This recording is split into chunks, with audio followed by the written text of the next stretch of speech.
Just kidding. My amazing siblings in love, here we are again for another session of deep talks and truth. I know, it hurts. Oh my goodness, it's like when you wake up in the morning, the first thing that comes to your mind is their name. Let's say your ex's name is Z-axis Zaira. It hurts, right? It's like a math equation that no matter how much you solve it, the answer is still wrong. And the most painful part, they don't want to talk to you anymore. You're blocked on all social media, scene zone for life, and you're like thin air. But what if I tell you, my dears, that sometimes, even if your ex doesn't want to, there are still reasons to talk to them. Wait, before you bash me and say those are desperate moves, listen to me first. This isn't to force them to come back, okay? This isn't to beg like a mad dog waiting outside the gate. No, this is for you, for your own peace of mind, for your own closure, and for your own freedom. Sometimes we need to do something we're afraid of just to tell ourselves, okay, it's over. I've done everything. I can move on now.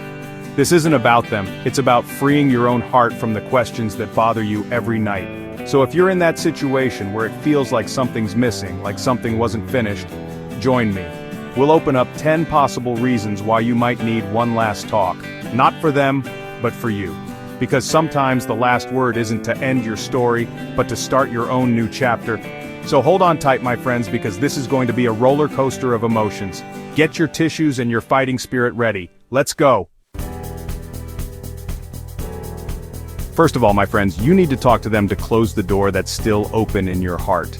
You know that feeling when you suddenly broke up? It's like watching a TV show and then suddenly there's a blackout. So many questions. Why?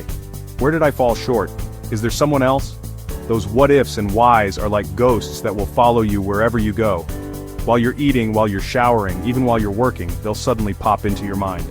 How can you move on if you're carrying so much baggage of questions? That's why you need to be brave enough to face them, not to fight, but to find the answers. You need to hear, even if it hurts, what really happened. Because once you hear it, once everything is answered, that's when you can tell yourself, okay, that's what it was. That's when you can accept it. This closure isn't for them, it's for you. So you can stop overthinking and say it's really over. So you can finally close that door, lock it, and throw the key in the Pasig River.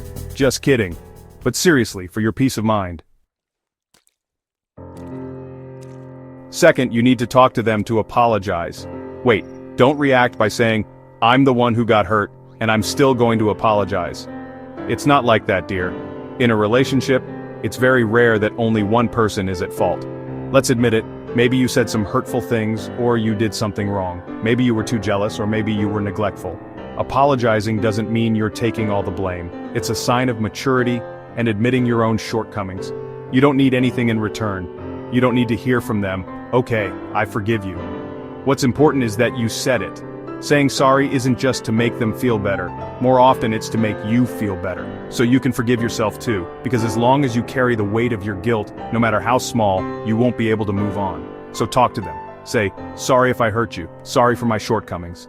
And after that, no matter what they say, or even if they don't say anything, you're free from your conscience. You did your part. Here's another one, my dears. Sometimes, you need to speak up to let them know that everything you showed and felt was true. Do you know why? Because in the midst of the chaos and pain of a breakup, maybe what's left in their mind are your last fights. Maybe what they remember are the shouting matches, the blaming. Maybe they're thinking, maybe they didn't really love me. And if you just let that be, it's like disrespecting your own love. It's like trampling on the story you built together. That's why you need to speak up.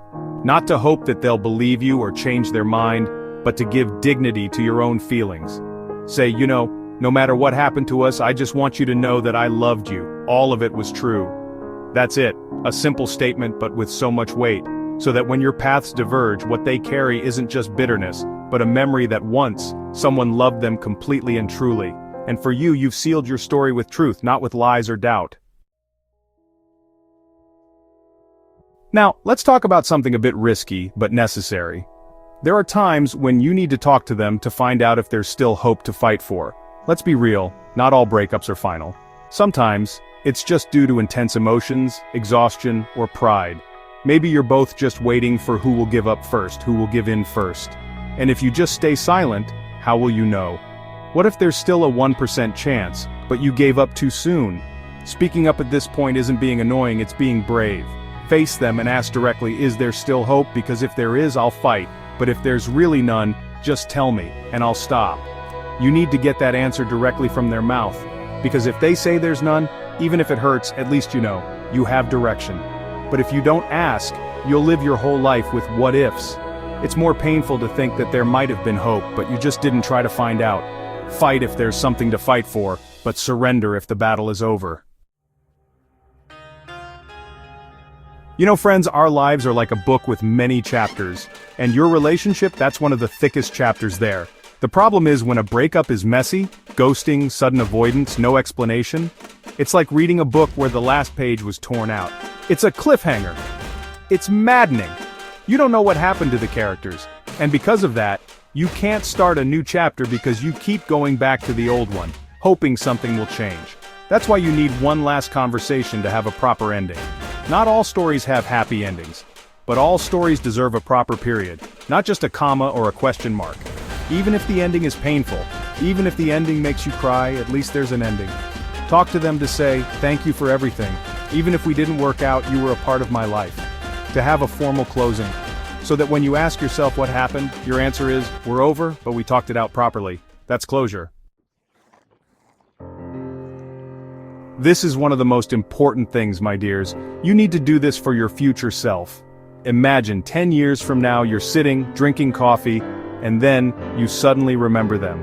What would you rather think? Too bad I didn't even try to talk to them again. What if we had talked? Or, I remember them. I tried to talk to them back then to fix everything, but it really wasn't possible anymore. At least I tried. Do you see the difference? One is full of regret. The other is full of acceptance.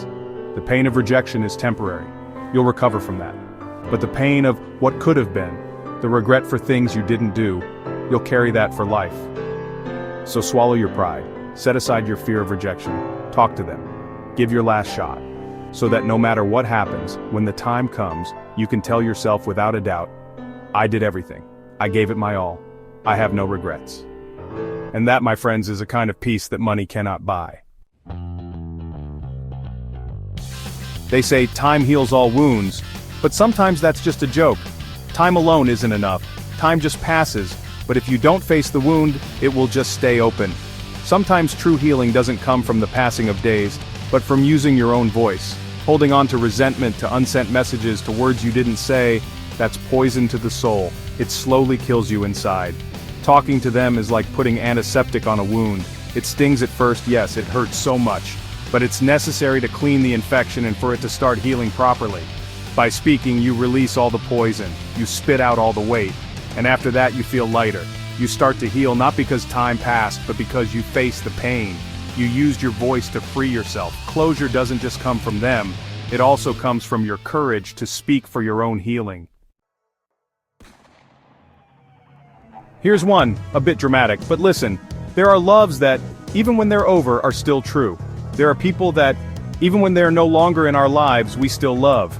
And there's nothing wrong with that. Love isn't like a light switch that you can just turn off. Sometimes you just really need to say it, not to hope, not to cause trouble, but just to honor what you feel, to get it out of your system. Talk to them, not to say, I love you, take me back, but to say, I just want you to know that even now, I still love you. And I accept that we can't get back together, but my love for you is still true. It's like shouting to the world that what you felt is valid, that it wasn't a mistake. So that when you've moved on, you don't have to pretend you didn't love them. Instead, you'll remember them as someone you truly loved, even if you weren't meant to be. This is a tribute to a love that, although it ended, left a mark on your heart. In the process of a breakup often, one of you looks like the villain and the other looks like the victim. Or, to avoid getting hurt, one of you will pretend it doesn't affect them, like a rock, like a robot with no emotions. And if you're the one who was left, maybe they think you're okay, that you can handle it. That's why sometimes you need to speak up to make them feel that you're also a human being, that you're hurting. This isn't to seek pity, okay? That's different. This is to be real, to show your vulnerability. Say, I'm hurting, I'm struggling, and I just want you to know that. Why? To have a human connection for the last time, so they can understand that their decision has an impact on a real person with feelings, not to guilt trip them, but to be honest about your feelings. so that in the end your separation isn't just a transaction, but an ending between two people who connected, supported each other, and are now hurting. And last of all, and perhaps most important, you need to talk to them to free yourself from the ghost of the past.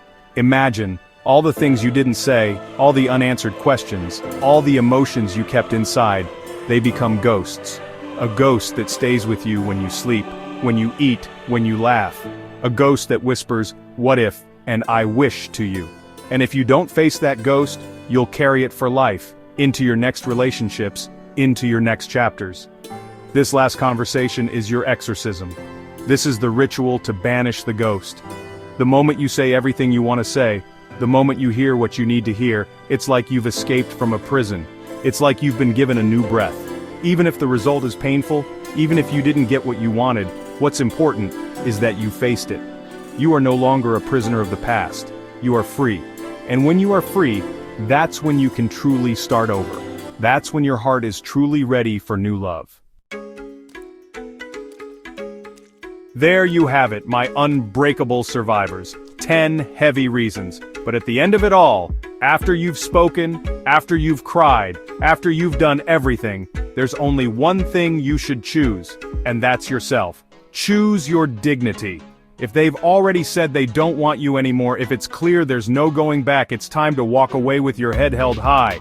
You did your part, you were brave, you were true, and that's enough. The last conversation isn't for them, it's for you, to find your way back to yourself. It's never been a shame to love completely. It's not a sin to be true to your feelings and fight for them. But remember, everything has a limit. There's a limit to forcing things. Love shouldn't be begged for. When you've tried and nothing has happened, that's the sign to let go, not just of them, but also of the pain. Letting go is not defeat, it's choosing your own peace. So now wipe your tears, stand up. Your story with them is over, but your life story is just beginning. Many more chapters are coming, many more characters to meet, and maybe next time, you'll find the happy ending that's truly meant for you. This is me, your sibling through thick and thin, saying, life has beauty, even if sometimes a broken heart aches. Until next time, goodbye X, hello new life, just kidding.